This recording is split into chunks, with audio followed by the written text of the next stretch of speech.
are.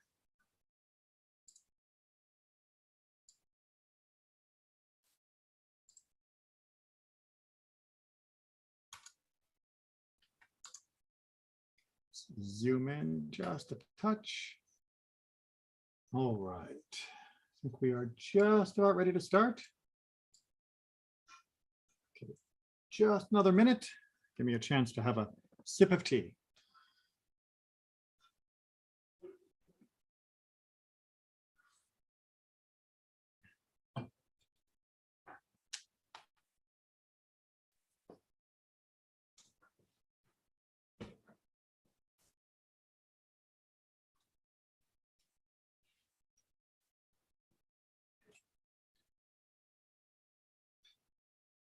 All right, I think we have given our usual couple-minute cushion.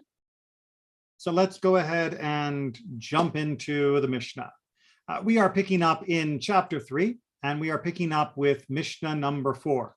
And Mishnah number 4 is carrying on from what we finished in Mishnah number 3, which was talking about assumptions. In Mishnah 3, we talked about whether we can assume that the husband who sent the get, who might have been old or might have been sick, is still alive by the time the get reaches his wife. And the general rule was that as long as we have no evidence to the contrary, we would assume that he was still alive. That idea of do we assume somebody is alive or dead is going to be the continuation in this Mishnah. So let's pick up with the words. 3 statements were made by Rabbi Elazar ben Parta before the sages, and they upheld his words.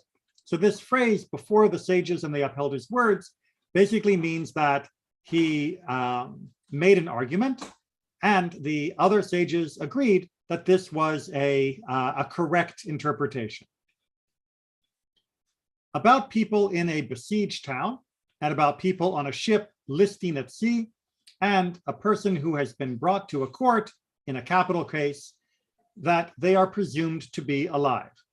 So if you hear that Mr. Cohen is in the town of Akko and Akko is under siege, we still would assume that the get that he sent was valid because we assume he is still alive until we hear otherwise. Likewise, if they say he's on a ship, but we hear that there is a bad storm, we would assume that he is still alive. We know he's been taken to court, and there is the possibility that he might be found guilty and thus executed.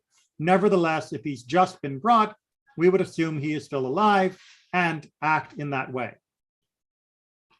On the other hand, however, concerning people in a besieged town which has been captured, or people in a ship which has been lost at sea, or a person who has been led out to execution, we put upon them all the stringencies of their being alive and all the stringencies of their being dead. And then we get an example. The daughter of an Israelite who has married a priest, or the daughter of a priest who has married an Israelite, may not eat of the truma. Now that's an example, but let's get to the cases first, and then we'll come back to what they mean by stringencies.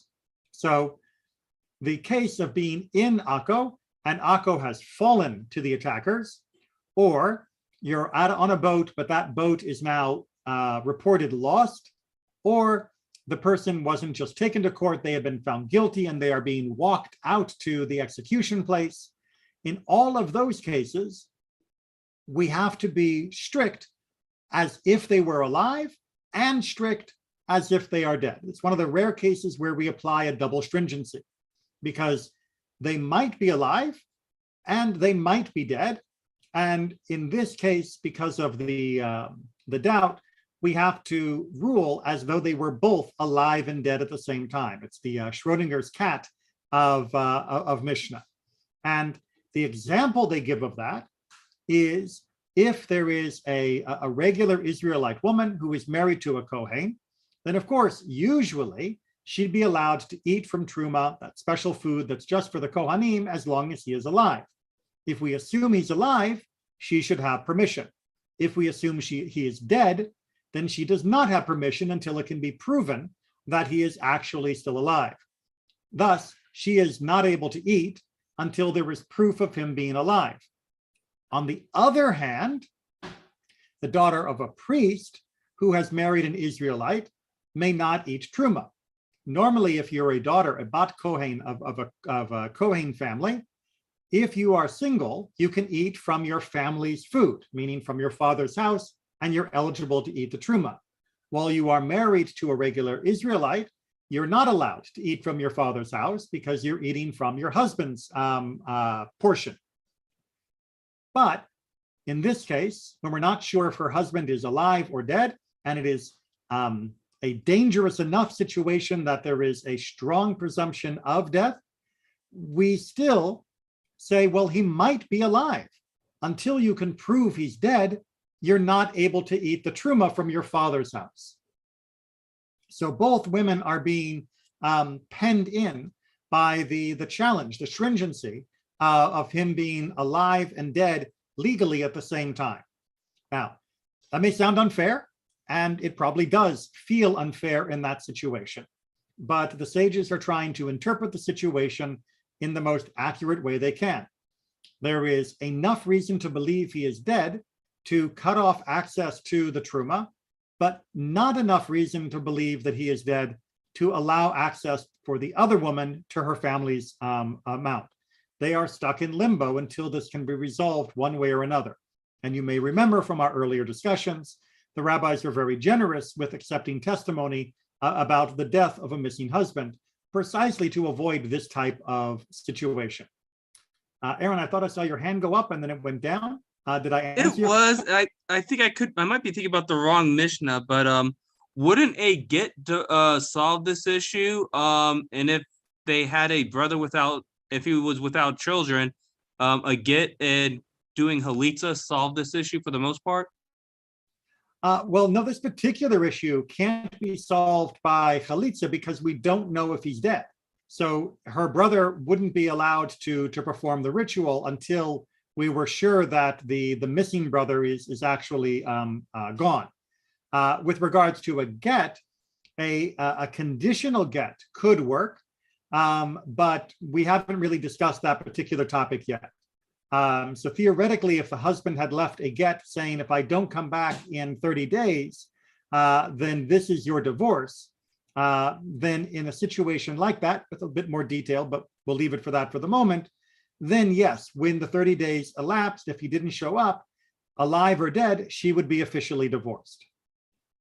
No, my my only question is if because my understanding is if you did halitza and it turns out the husband's not dead, then there's no real harm's been done. So if you had a get halitza or the husband is dead, then in any three of those situations, she would be detached from the husband. I have to go back and review chalitza when it turns out the husband isn't dead. But what I remember, and this is, an edge case, is that it doesn't sever her connection to her actual husband. That it's not as bad, obviously, as marrying your husband's wife, thinking he's dead, and then it turns out he's not. But that I have to go back and double check chalitza when there's only a presumption of the death of the husband.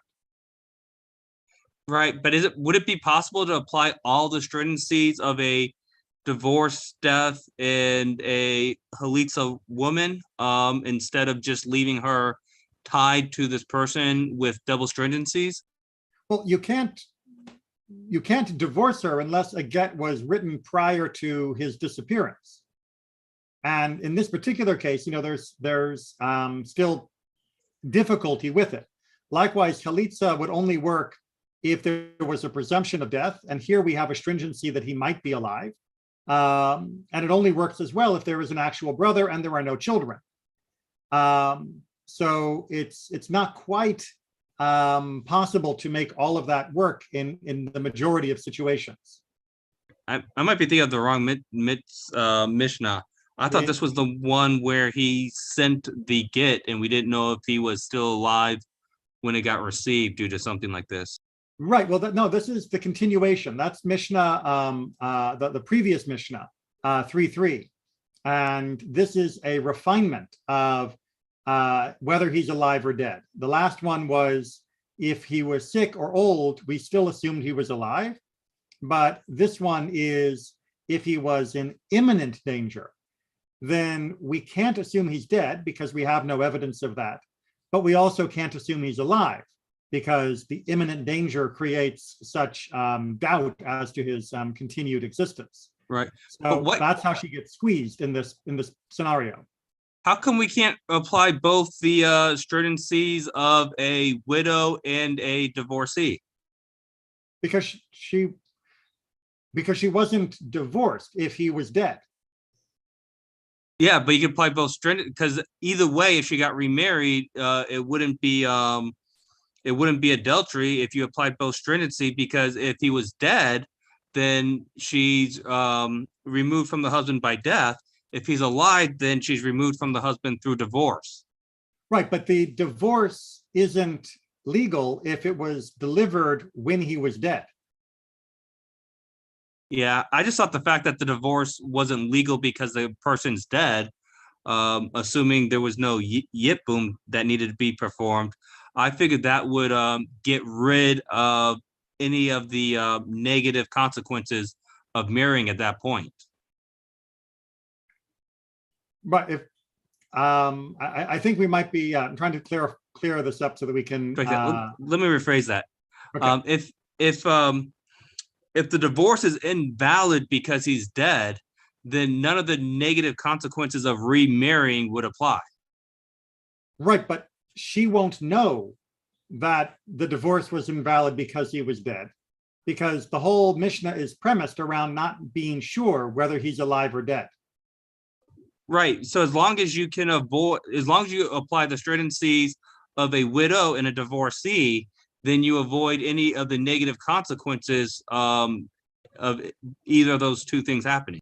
No, but you're leaving out the stringency of he's alive and well. If he's alive and well, then she's divorced. If he's dead, then the bond's broken through death, and she remarries. So in either of those situations, But Aaron, I agree with you. Once we discover that he's alive and well, then we can say, then the get was okay and legal and fine. But until we're sure he's alive, the get cannot be executed. And that means she is still married to him technically. So you're right, with perfect knowledge, none of this would be an issue. And with hindsight, none of this is an issue. But at the moment when that boat goes down off the coast of the Mediterranean, nobody knows whether he made it off the boat or not.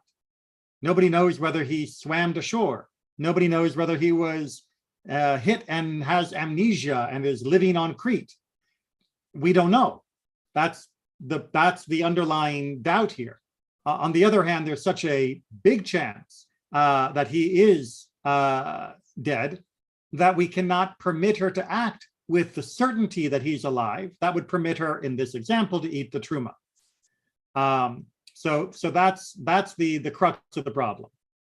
One more question. If she were to remarry in this situation, though, let's say that she received the get and she did remarry in this situation, would she have committed adultery? Yes, because if she remarried in a situation where this information was known, then she would have transgressed because she was acting presumptuously on a case where there was great doubt. Oh, so they couldn't say when you look back and find out he's alive, the get couldn't apply at the time she received it, or at the time of death, it would the bonds would have been broken through death?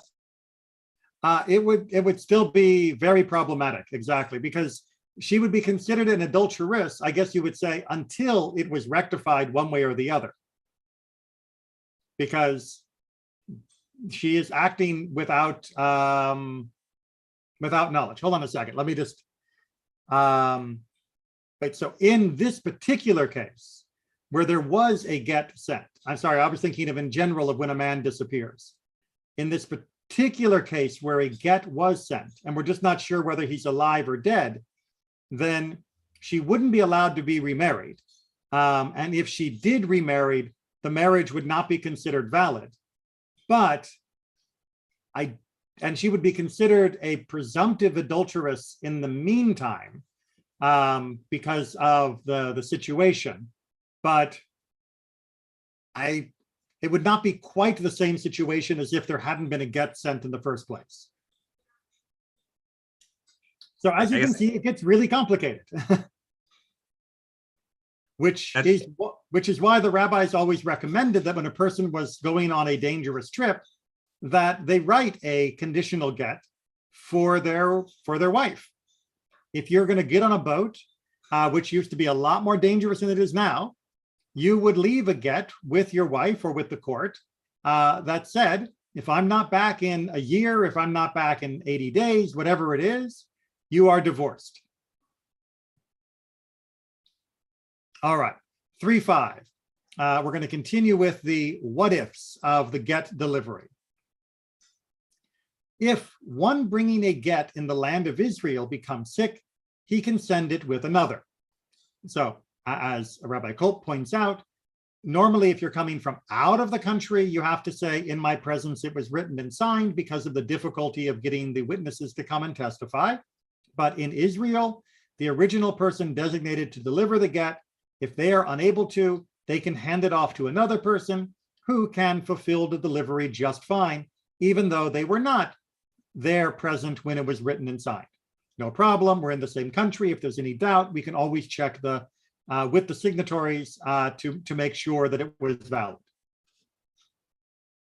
But if the husband said to him, take for me from her such and such an object, he may not send it, meaning the get, with another, since the husband may not want his deposit in the hand of another.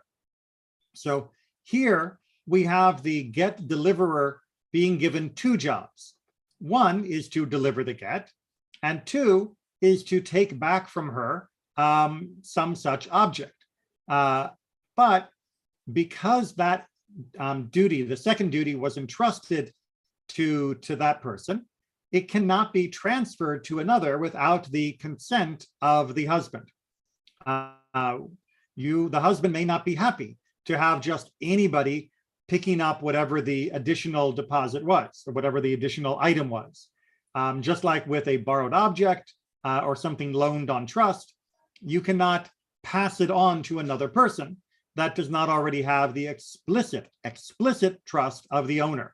As such, you would not be able to collect the object.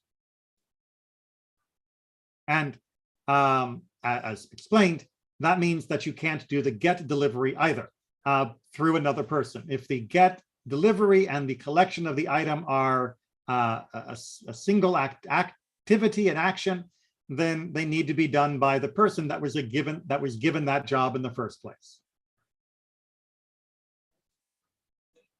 Okay, more about delivery, this time from out of country.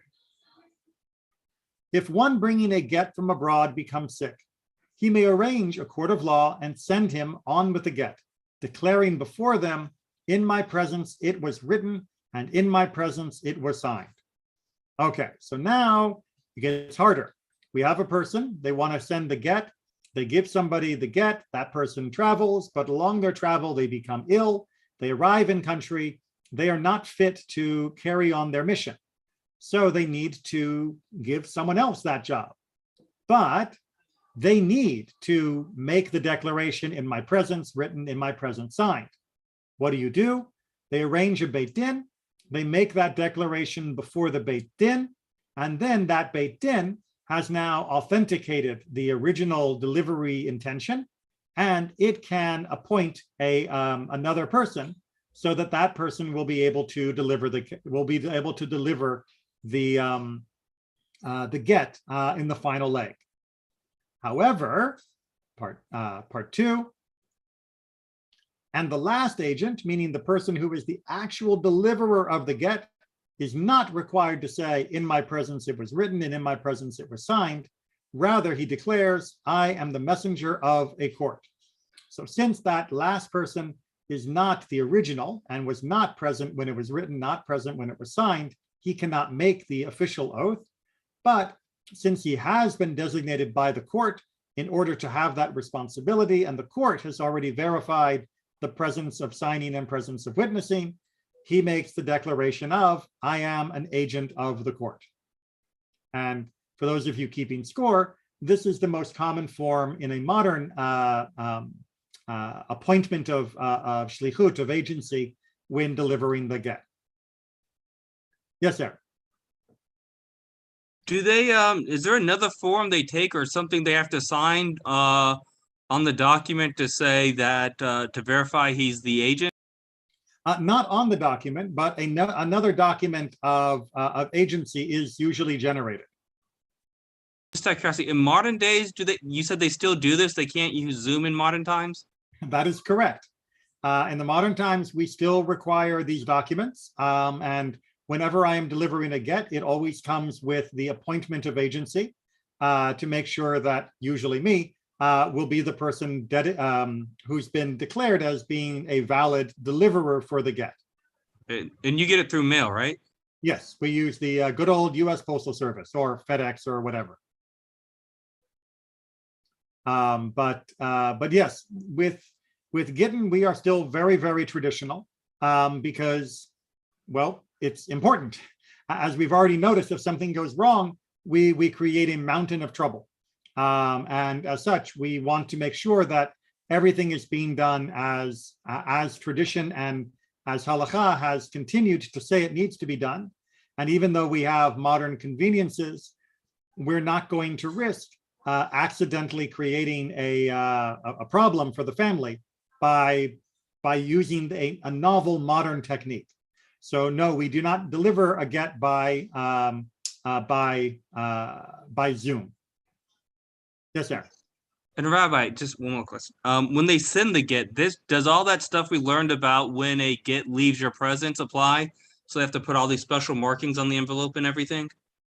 Well, so yes, there are special marks on the get and a special document declaring what those marks are so that a person can check to make sure that it is valid. I thought they said they had to put special marks on the envelope or the container that the get was in. Well, the envelope and container have the special marks of the name of the person who wrote it and the address of the person they're sending it to and all of that. But to make sure that the get inside is also valid, the get itself has special simanim to make that clear, special marks or signs. But if they send something to you, though, that's not unique to the person it's being served on, or at least the envelope's not unique, right? Well, it's not unique, but it is still clear that this is not a get written by somebody else for some other purpose. It's not like I'm collecting so many gets from so many different sofairs for so many different people. You know, if I deliver one get a year, it's a lot. All right, on to 3.7. And we are going back to the question of, are they alive or dead? Or in general, are they of a similar status to when they began? If a man lends money to a priest or a Levite or a poor man, right? So 3 different situations, you're lending money to one of these people. And they lend it on condition that he may separate truma or tithes from their portion. He may do so in the presumption that they are still alive, and he need not be concerned that the priest or Levite may have died or that the poor man may have become rich. All right.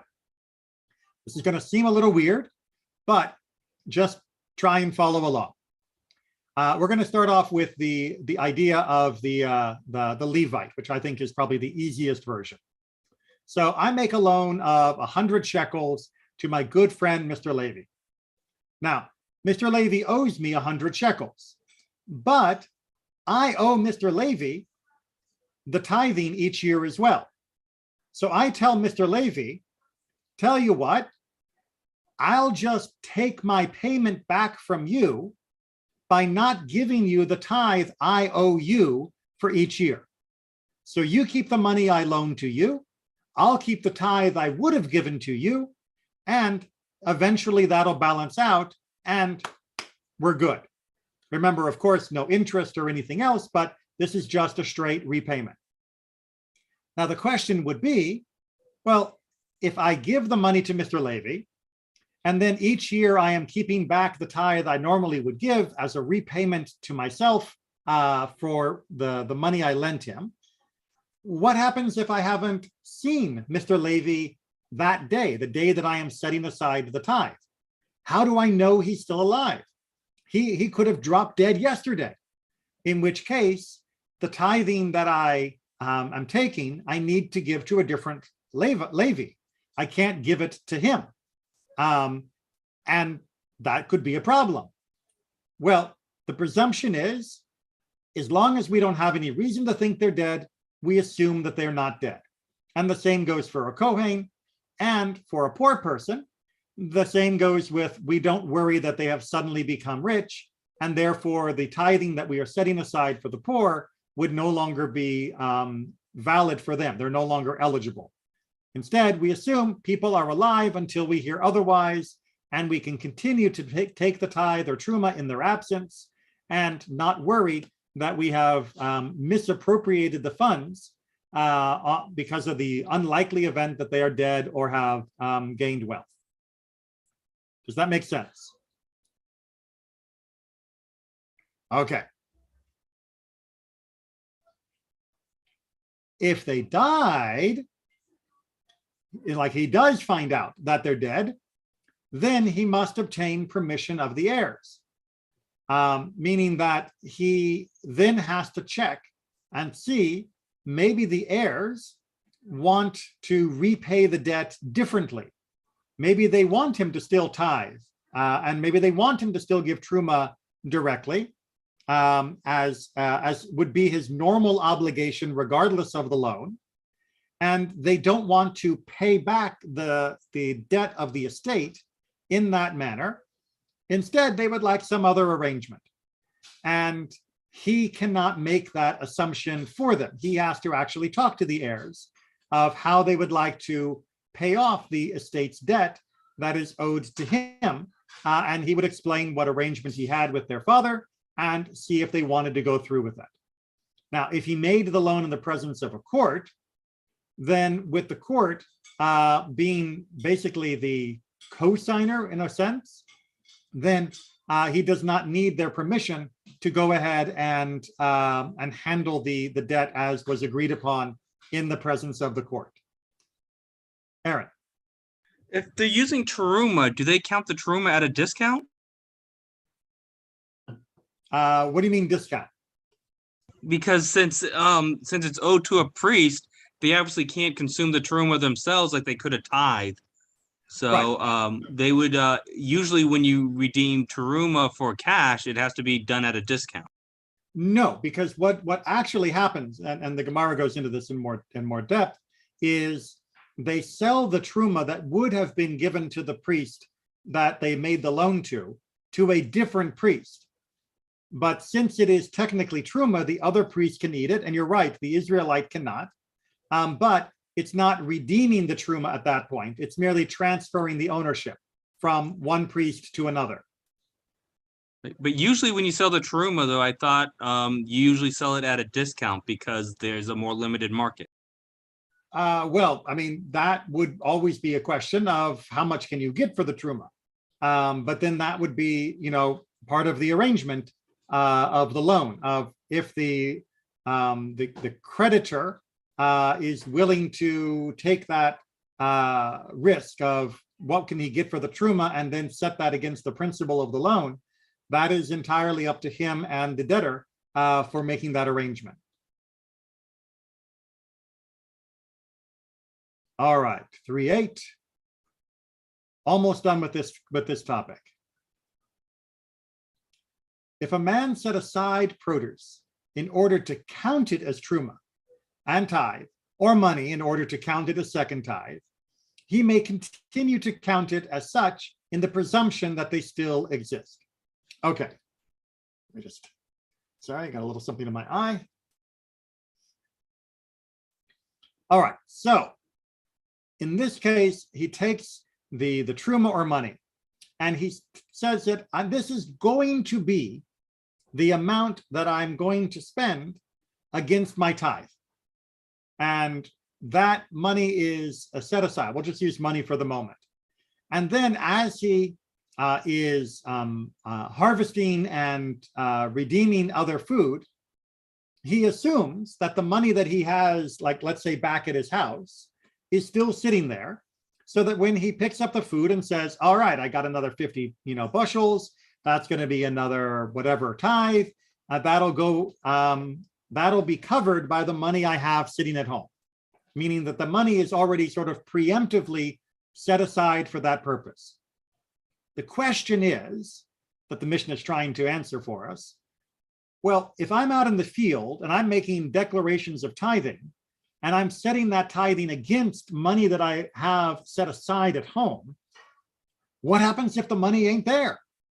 What happens if someone robbed my house while I was out farming? Then that money could be gone. And now I'm making declarations that that money is covering the tithing needed for this particular bit of food, and that money's not there. So can I even do this? Do I need to be like looking at the money when making that declaration? Or can I presume that the money is still there as long as I don't have any reason to doubt it? And the Mishnah's answer is, you can presume it's still there. That you don't need to be so paranoid as to set up your webcam to point at your table where the money is sitting to make sure it is exactly there every time you make these statements.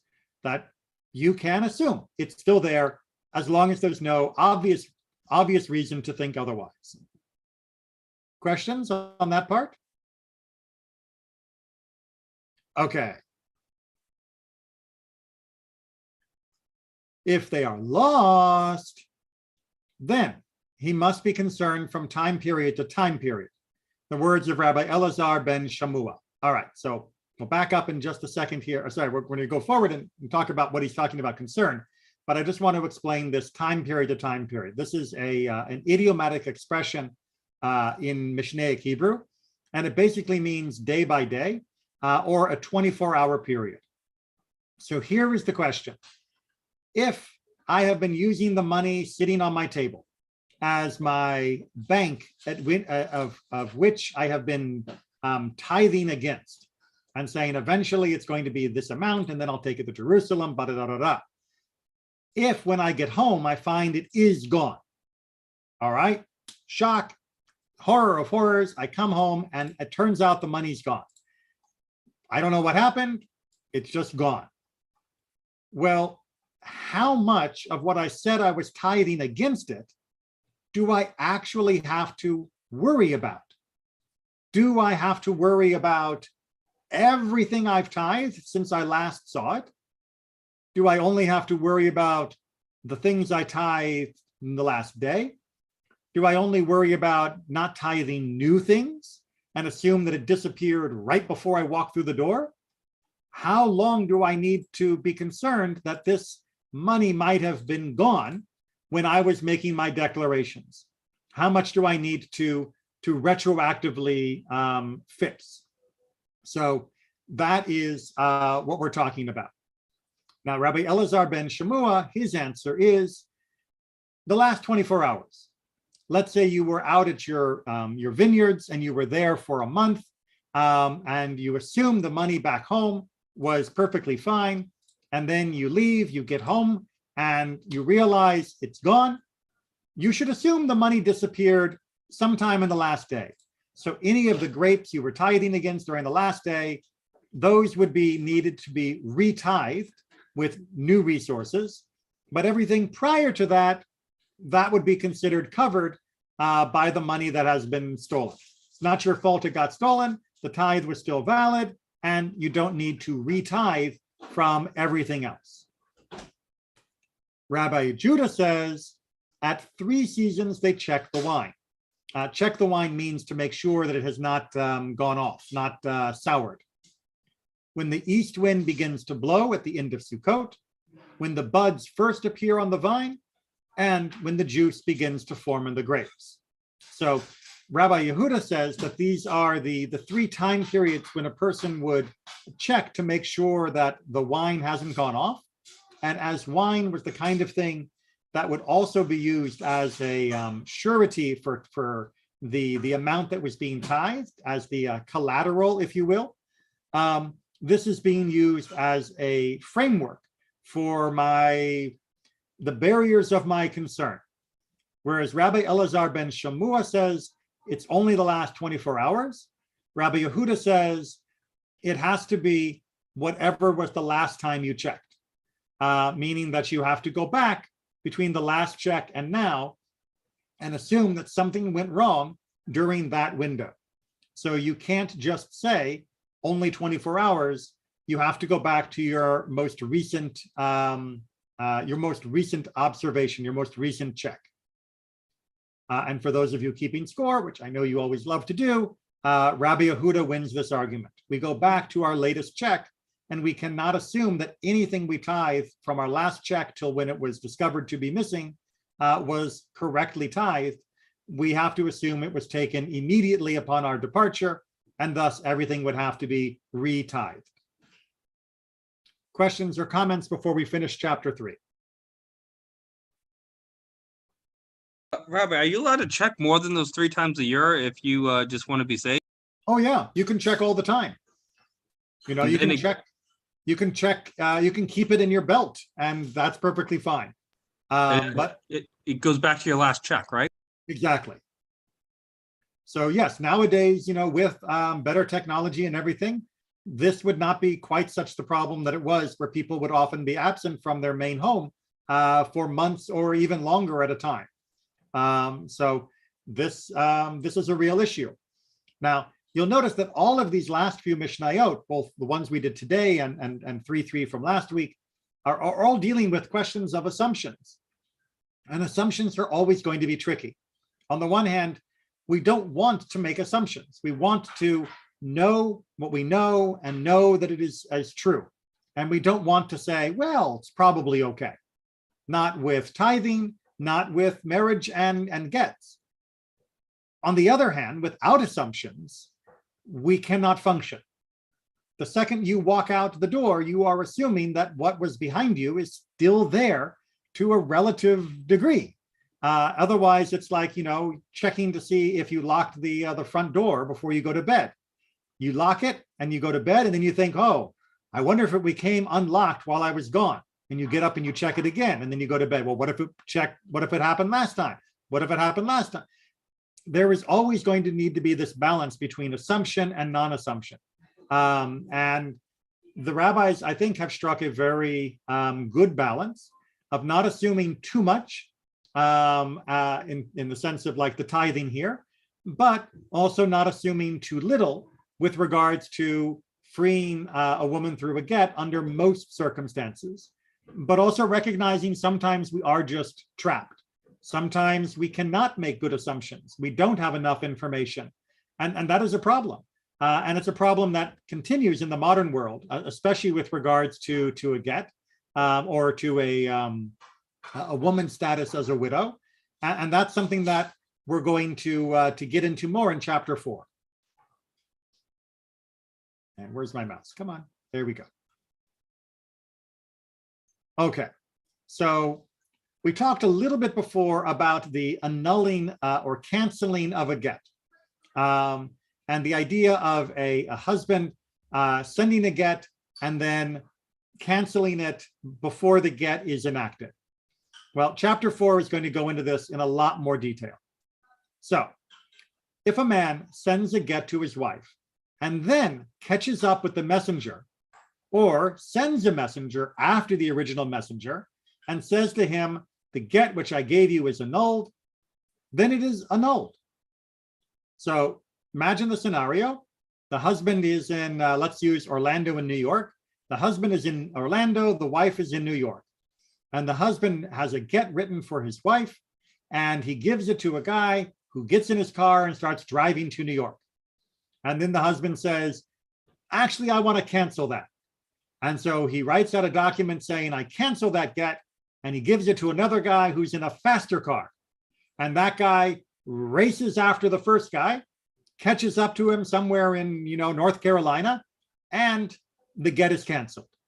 Or maybe he gets on a plane and flies right to the wife and gets there before her and says, there's a get coming, but it's already been canceled. Then it's canceled. If he is able to catch up to the messenger or get to the wife before it's delivered, then it's canceled. With me so far? Hey, I got a question. Yes. The previous Mishnah, didn't they say they don't have to beat the messenger doesn't have to beat the get to the wife? Okay, so that's where we're going to get into our problem in part 2 here, right? If the husband arrived at his wife before the messenger or sends a messenger to her and says, the get which I sent to you is annulled, then it's annulled, like we discussed. But once the get has reached her hand, he cannot annul it, right? That part seems very clear. If she has it, then if the messenger shows up and says it's annulled, tough. As long as it was valid from everybody's perspective when it was in her hand, then that's okay. But 4.2 is going to throw in a big, giant monkey wrench. We're going to skip through the introduction, although it's very worth reading, but I don't want to give away the game. So originally, a husband would bring together a court wherever he was and annul the get. So let's make sure we got this picture. Rather than getting the get messenger and sending it after him and trying to beat him to the wife, the husband would just get a Beit Din together here in Orlando and say, I sent a get to my wife, but I want to cancel it. And the court would hear his declaration, and technically the get is canceled because he has declared his intention that the get be canceled. Well, the get is an instrument of his will. If his will has changed, then the get is no longer valid. It is, fairly legal, even if annoying. And indeed, the Gemara goes into the discussion of this being used punitively, where a husband might send a get in this way and cancel it as a way of tormenting his wife, of making her think that she's going to be free and then canceling it, and perhaps doing this repeatedly. So Rabban Gamliel the elder made a takana that this should not be done because of tikkun olam. So the idea here is that this is messed up, and the society, the world, needs a repair. Literally, what tikkun olam here means. I know a lot of people think of tikkun olam as being social justice, which is interesting. I'll do a little bit of the history of the term eventually, but for the moment, let's focus on the get. But what Rabban Gamliel the elder is saying is that this is wrong, that there is a very high probability that if the husband cancels the get out here in Orlando, that his wife will not hear what happened in a Beit Din here in Orlando. And if she doesn't hear what happened, then when the get arrives, she will assume it's valid. Everyone will assume it's valid. And she will assume she is divorced, and then the rabbi of that community will assume she is free to remarry. There'll be a lovely wedding. She'll get married to someone else, and boom, this is adultery, because technically the get was canceled. It's just that information never reached her. And Rabban Gamliel said, this is wrong, because you are setting up a situation where a woman could be, through no fault of her own and through no fault of the local court, either tricked or deluded or just accidentally put into a condition where she is committing adultery. And of course, children born from adultery would be considered mamzerim, and that is something that we want absolutely to avoid. So, to remove the most egregious way that might happen, Rabban Gamliel made a takana, which you'll note comes from the same root as tikkun, a repair, a fixing, that said, you can't do this. The court will not allow you to cancel a get verbally in front of a court other than the one that your wife will be using for the giving of the get. That we will not set up this scenario which allows this problem. Yes, Aaron. Hey, Robert, just if they were to appoint a messenger, though, he's not on any kind of time period to deliver. Like if the court annuls it and they appoint a messenger to say, he's annulled it, he's not on any kind of time period, is he? Like he could deliver that message a year from now? Yes and no. So this is getting into the power of the Beit Din, of the Takana. So the Beit Din in general will not allow a husband to do any of this anymore, and have not for quite some time, because of the exact problem you're describing. He sends a get with somebody, and that person gets captured by pirates and gets put into a cell, and then gets finally, liberated and shows up a year later. What are you supposed to do with that information, right? It's just, there are so many things that can go wrong with the canceling of a get by a different vehicle than the original authorization of the get. As such, we don't mess around with this anymore. And the rhetoric that's used, which I've referenced before in the Talmud about why the court has the authority for this, when people say, really, the Torah says that this is his right, the Torah says that they are still married, how can the rabbis just say that this is not valid? How can the rabbis just say that if he does something like this, that they can annul the marriage, freeing the woman? How is that possible? And the rabbis pointed out that when somebody gets married, they say that they are getting married kedat Moshe veYisrael, that they're getting married according to the law, the ideas, the principles of Moses and of Israel. And they point out the Moses part, that's the Torah. The Israel part, that is the authority, the agreement of the Chachamim, of the sages. If a person deliberately perverts and distorts and abuses the system, then the rabbis will revoke the consent they gave for that initial wedding, and thus the original wedding never happened. It is erased retroactively, and there is no issue here for the woman. She is freed. And as I've mentioned a couple times in passing, this is the vehicle where the conservative movement will help women that are trapped as agonot, as anchored women to these recalcitrant ex-husbands, to allow them to be dissolved, to have that relationship dissolved, so that they can be free to remarry according to the laws of Judaism. That we are not going to let somebody deliberately abuse the system of Judaism to manipulate their wife's position, her status. Now, you could be thinking, but what if he really loved her and wanted to get married to her again, and he was just so upset that he had sent the get in a moment of passion and stupidity and all of that? Well, first, tough.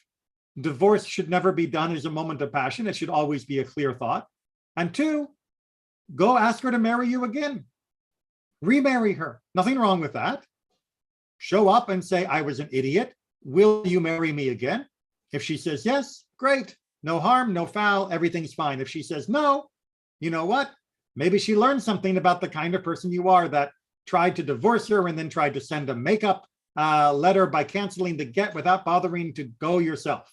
So I have little sympathy for somebody that feels that their power has been taken away from them because the court has established this tikkun, this repair. Aaron, did you have a question? Maybe not. Okay. Now, just a brief little aside about the phrase tikkun olam. Tikkun olam is originally found in this type of Mishnaic situation, where the rabbis are discussing a blip in the well-ordered working of their community. In this particular case, noticing that there is the potential for this abuse of the legal system that will lead to irrevocable harm to the wife, her second husband, and their children. As such, they want to fix that. They want to make a tikkun. They want to make a edit in order to prevent it. Now, this is not directly uprooting anything in Torah. This is instead making a additional barrier, requirement, or some other act that is working in concert with the Torah to make sure that it is fulfilled in as full and just and good a way as possible. Now, over the centuries, that phrase tikkun olam got picked up, especially during the late Middle Ages, by the Kabbalists. And they believed that tikkun olam had to do with the idea of repairing the spiritual damage in the world. This also got heavily influenced by the Ari's teachings, Rabbi Luria, with the idea of the sparks that are trapped within the shells of the world, etc. And that was a creation of this notion of doing special Kabbalistic acts that would be a proper tikkun, a proper repair of the spiritual damage in the world. Over time, that meaning was relegated purely to a Kabbalistic understanding. And in the 20th century, well, late 1800s, early 1900s, the phrase tikkun olam began to move into a more social justice way, with the idea that the world needs Jewish activity to bring righteousness, equality, liberty, and all of those good values. And this became kind of a catch-all, almost like, doing a Boy Scout good deed for many Jewish people. And it continues to be this rallying cry for many Jews in the modern world. Judaism promotes tikkun olam as being fixing all of the social problems of the world. All three usages are perfectly valid. People get their kippah all in a knot trying to argue of what is the only correct version of this phrase. Sorry, language continues to evolve. And the original use of tikkun olam, the idea of fixing a problem in the society, is actually kind of close to the modern idea of tikkun olam, of fixing society as a whole with righteousness and equality. And the idea of spiritually redeeming the world from its many problems through our spiritual acts, while lacking the direct agency of the original or the modern usage, is still very much in keeping with the general theme. None of these are illegitimate usages. We just need to make sure that we understand all of them, because there are times when we act establishing by tweaking part of society. There are times when we act spiritually to try and remedy our own spiritual mistakes or those we see around us. And there are times when we have to act broadly to bring the values of Torah into focus for ourselves and the world. And calling all of those tikkun olam is perfectly fine, as long as we know what we're talking about and know what we're using it for. Yes, Aaron. Sorry, Cassie. The final the final version in particular, that wasn't accepted. The social justice definition wasn't accepted by all forms of Judaism, right? Namely the Orthodox. The Orthodox have continued to resist it because they didn't coin that phrase. And because of their reluctance to admit anything that exists outside of their own community, regardless of how accurate it might be, no, they are not a big fan of that. And in fact, unfortunately, they will often attack other forms of Judaism as being only about tikkun olam, as though tikkun olam in that modern usage is some great shame, which I find quite disgusting. For a group to attack other Jews because they are interested in justice is quite disgusting. I will also point out that that is par for the course, that many Orthodox refuse to admit the idea of hafka'at kiddushin, the uprooting of a marriage in order to prevent mamzerim and adultery and allow a woman to remarry in the face of a husband that refuses to comply with Jewish law. They refuse to accept that tool, even though it is fully established within the Talmudic discussion, because we thought of it, because we activated it, because we chose to implement it because we saw in the diaspora that we did not have the authority to coerce a husband into giving a divorce in the manner that used to be used during the Middle Ages. But they have prevented themselves from using it, not because it is an illegitimate tool, not because it is not effective, but because it would be considered using a conservative idea. Indeed, they often will refuse to use melodies if they discover that they came from a non-Orthodox source, even though Judaism has long borrowed melodies from even non-Jewish sources. So yes, it is not universally accepted. It is not universally condemned either within the Orthodox world. But like I said, there are some that will absolutely get their kippahs in a bunch when they think of this term, because for them, they hold it up as being a crime that many non-Orthodox Jews will summarize the ethical commands of Judaism under this catch-all phrase. But Rabbi, isn't there also some people who don't like the word social justice, because a lot of groups who consider themselves to be involved in social justice are either anti-Zionist or even worse? So that would be a lovely explanation for their refusal if it predated that particular problem. Unfortunately, that's not the case. It is what's known as special pleading or shifting the goalposts. To say that they don't like it now because some people involved in other endeavors that get the catch-all phrase social justice are not always behaving properly towards Jewish people. They are often anti-Semitic or anti-Israel in a way that is also anti-Semitic, is simply ignoring the fact that they don't like the idea because it isn't theirs. And even if that wasn't the case, which it wasn't, if you go back in time to the beginning of the usage of the Tikkun Olam, the anti-Semite and anti-Zionist issue was not as prevalent as it is now. They would not have a problem.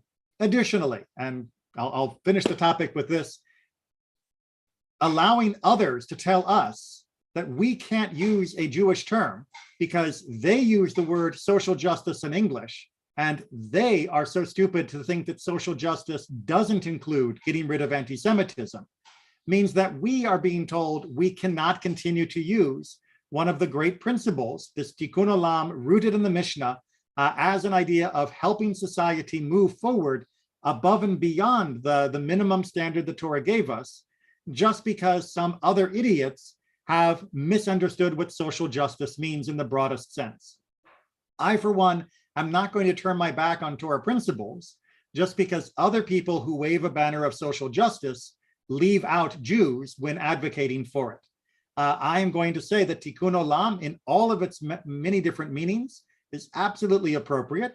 I will not support those who claim to be on the side of social justice, but believe that Jews are exempt, that they do not deserve to be treated well and fairly.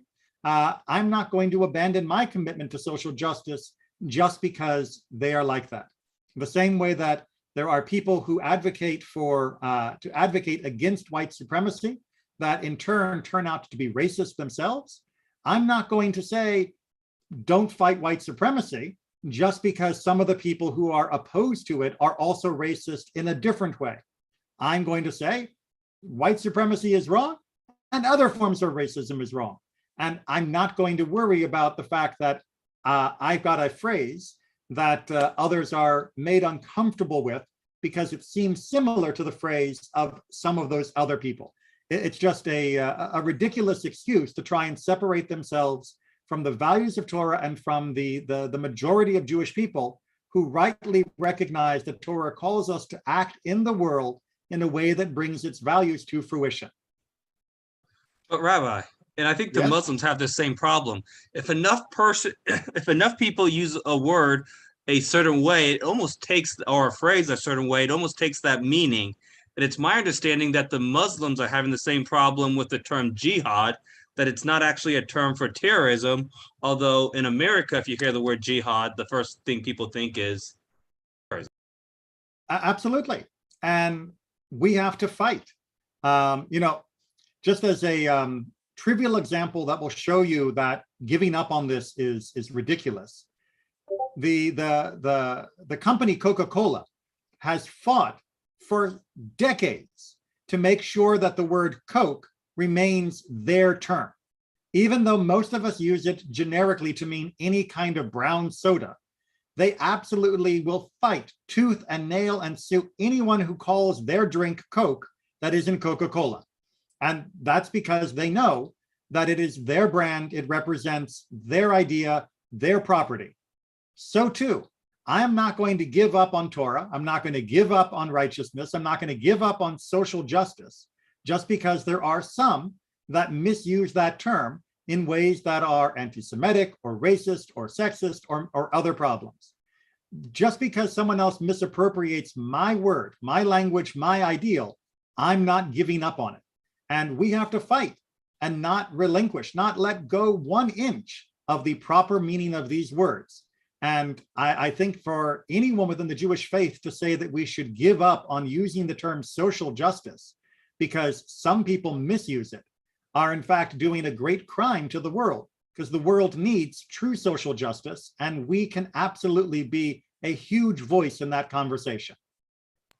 Just about a history on the word, but did Jewish people Jewish people didn't come up with the phrase social justice, they just linked the term to social justice though, right? You mean the English phrase social justice?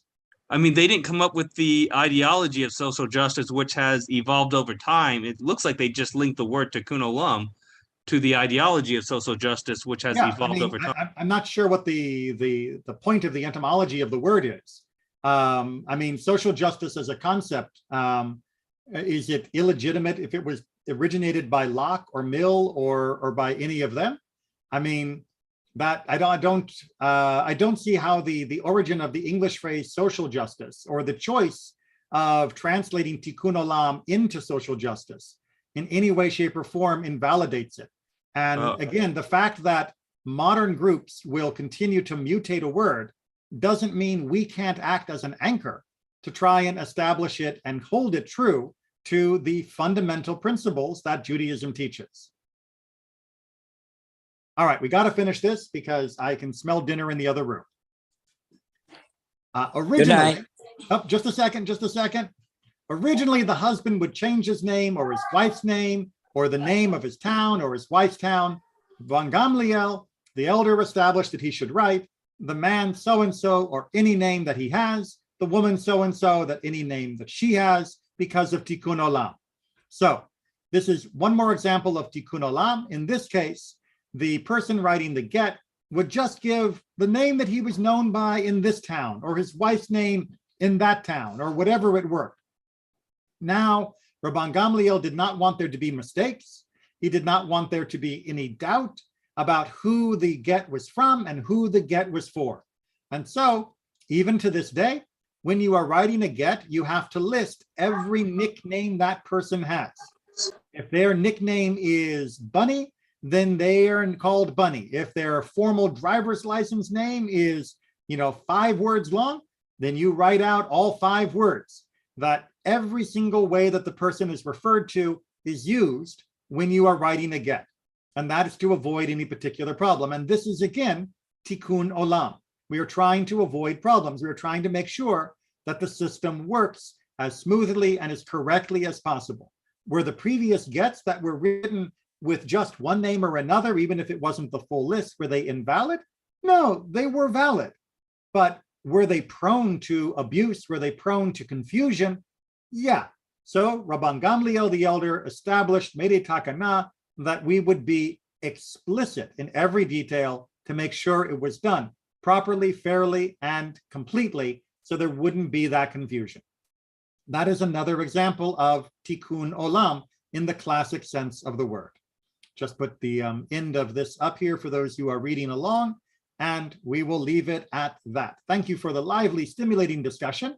We will pick up with Mishnah 4.3 next week.